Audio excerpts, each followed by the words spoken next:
So when it comes to trading in the market, you often hear people say buy low and sell high. But if you actually want to beat the market, this is actually often one of the worst pieces of advice that you can take. And in this video, I want to go ahead and share one of the strategies that I leverage to go ahead and consistently outperform the market. Now, if you're new to the channel, my name is Justin from Push and Profit. I've consistently beaten the market year over year. And actually this year, I'm competing in the United States Investing Championship. And in previous videos, I shared how I'm already outperforming the market. But enough about me. I want to go ahead and just share the strategies that you can use to leverage so that you can also have a better performance when it comes to participating in the market. Now, before we go ahead and hop into my laptop, just a friendly reminder that if you find any value in today's video, make sure to hit that like button and also subscribe to the channel, as it really does help out tremendously. Alrighty, so we're in my laptop and we're taking a look at the sheet over here in Excel. And before you get started,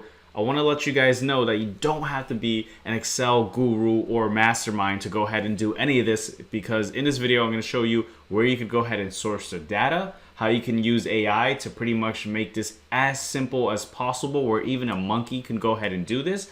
And I'm going to go ahead and share the importance of why I go ahead and source this data and put it into Excel, and how I use it to find monster moves within the market. Monster moves, alliteration, I like that. But let's go ahead and actually talk about the website, right? So you could use any website. You could use Yahoo Finance, right? And I like how this site over here, which is slickcharts.com/SP500/performance, shows all the companies that make up the S&P 500, and it shows their year-to-date performance, right?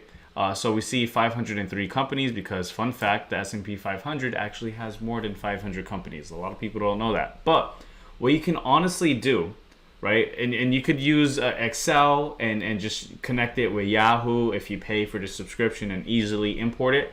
Or you could go the free route and make life as easy as possible, is just go to this website and simply just copy all of the companies within the S&P 500.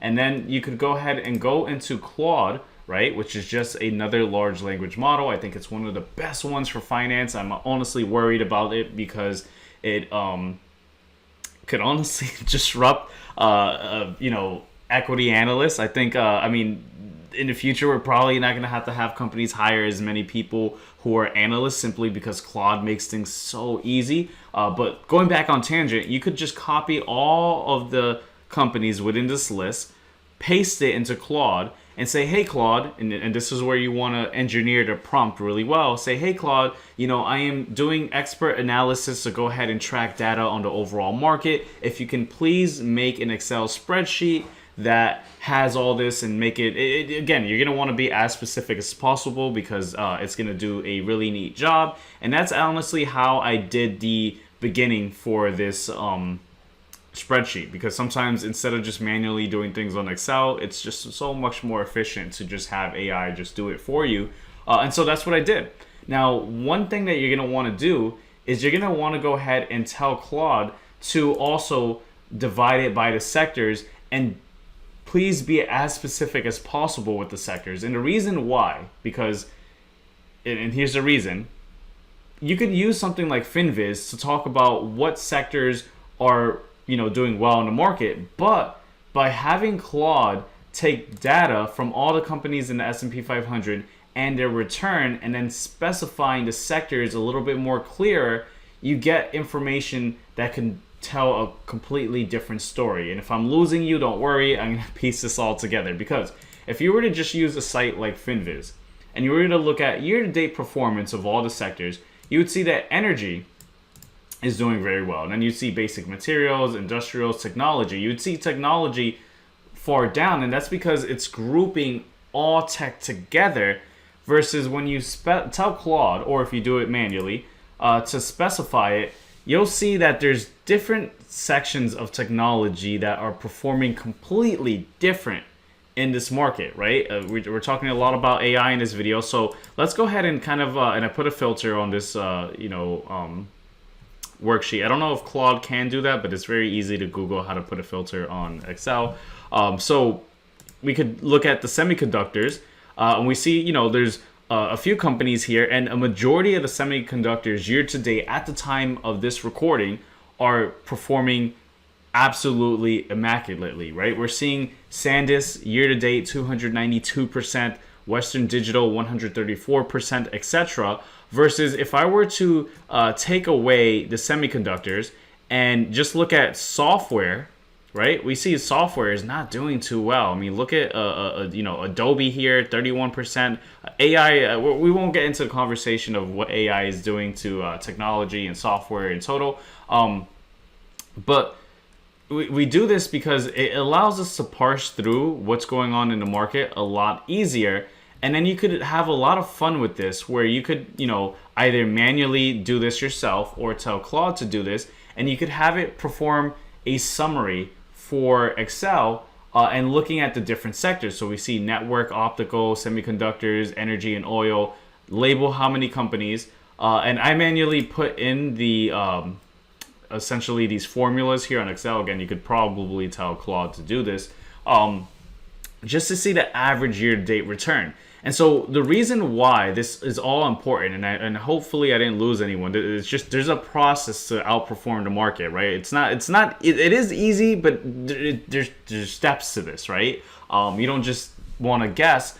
You want to look at these sectors that are doing well, and then from those sectors, position yourself. And we'll go ahead and talk about indicators and why it really doesn't matter to the overall process. But essentially, the first step is finding the winners, right? Because you can use whatever indicator, whatever strategy you use. Maybe you use moving averages. Maybe you use, whatever the RSI, whatever indicator people use for charting in the market, right? It doesn't really matter if you have good risk management if you're not selecting the winners from the first place, right? Risk management is important, but you also have to figure out who are the winners to ride the momentum, right? Instead of looking at companies that sold off and then hopefully trying to catch a dip. I mean, let's go ahead and look at Adobe here. We don't even have to get into that, right? What I'm essentially saying is you can just ride momentum by just finding out who are the winners from the first place. So, I have here the average year-to-date returns, the median returns, and from here I could already identify, oil, semiconductors, and network/optical companies are absolutely killing it. And again, people may say, you could just get this information from FinViz. But in FinViz, it's not going to go ahead and divide things as clear as you would like. So again, technology, it has it not at the highest above energy, when in reality, the top performing companies are, a lot of these tech companies. But again, because, a site like FinViz is going to group tech like with software that's doing bad, it's going to kind of distort the overall idea of who's winning. So real quick, I just released some new one-on-one coaching where you will have the opportunity to hop on camera with me, and we'll go ahead and talk about how we could go ahead and modify your participation in the market so that we could achieve better results. That's going to be one of the links in the description down below, pushingprofit.com/coaching. Again, it's going to be in the description of this video as one of the links below. And so by doing this, now, you could filter out, okay, we like semiconductors. Let's go ahead and only look at semiconductors. And now look at, okay, who are the winners in semiconductors? And so for this instance or example, we'll take a look at SanDisk, right? A lot of people are looking at NVIDIA for the AI play, but there's so many other better AI plays out there. For example, the memory for AI, right? A lot of these hyperscaler AI centers are needing to buy up as much memory as they can, which is why a lot of the providers for memory are performing significantly well this year. Right? That's also why your PlayStation 5, I just found out, is a lot more, the PlayStation 5 Pro is a lot more expensive, just because so many of these AI hyperscalers are buying the RAM and the memory necessary that's making products for gaming more expensive. But that's just a side tangent. Pretty interesting, right? The world of business. But so you can look at a name like SanDisk and then say, okay, I like this as a winner. And then from here, after you identify the sectors that are winning, the sectors that are performing, then from there, look at how you want to go ahead and, provide whatever indicators you use, and then practice risk management. That honestly, in my opinion, comes second, right? So we'll go ahead and we'll take a look at SanDisk over here, and we see that SanDisk has been pretty much, it might as well be a vertical line straight up, right? And what we have layered over here is the market profile. Some platforms just have volume profile. They're honestly interchangeable, very similar.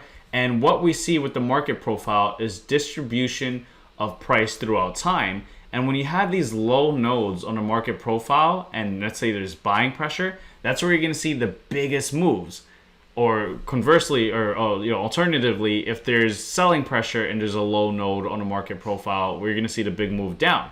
But in this case, the trend is upwards, right? Because SanDisk is the top performing company in the S&P 500 as of the time of this recording. And we notice that, when there's a high node on the market profile, that's when we see price kind of consolidate. So when there's this low node, you're going to want to look into entering into a position like this.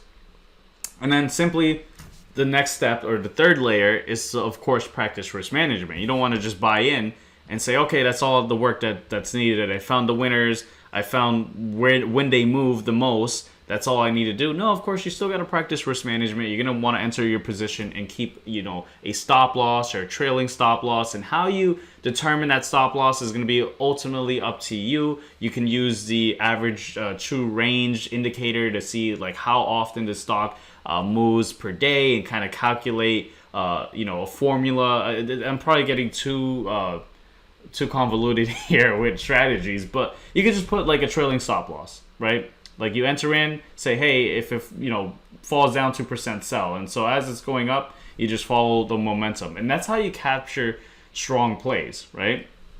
Again, you could use whatever indicators. For me personally, I like to layer in, the average true range to really, again, come up with those convoluted stop losses. I'll probably make a separate video on that. By the way, if you're finding any value in this, make sure to subscribe, hit that like button. And then also, I like using volume, the average directional movement index, a few exponential moving averages. Again, ultimately up to you. I also like to combine, just looking at a relative rotation graph, what sector is pushing up, what sector is selling.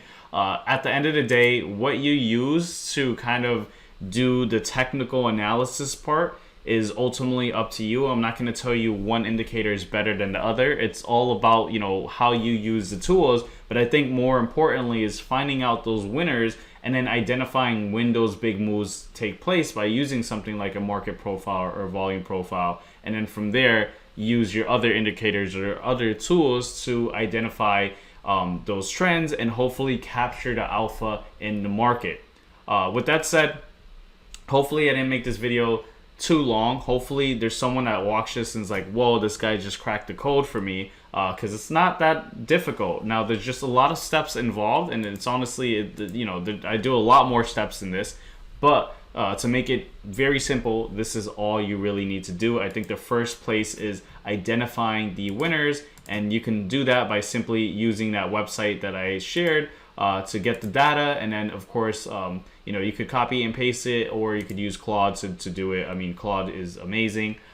Pretty scary because I think it's going to disrupt a lot of industries. But with that said, again, I'll see you guys on this next video right over here, and take care, guys.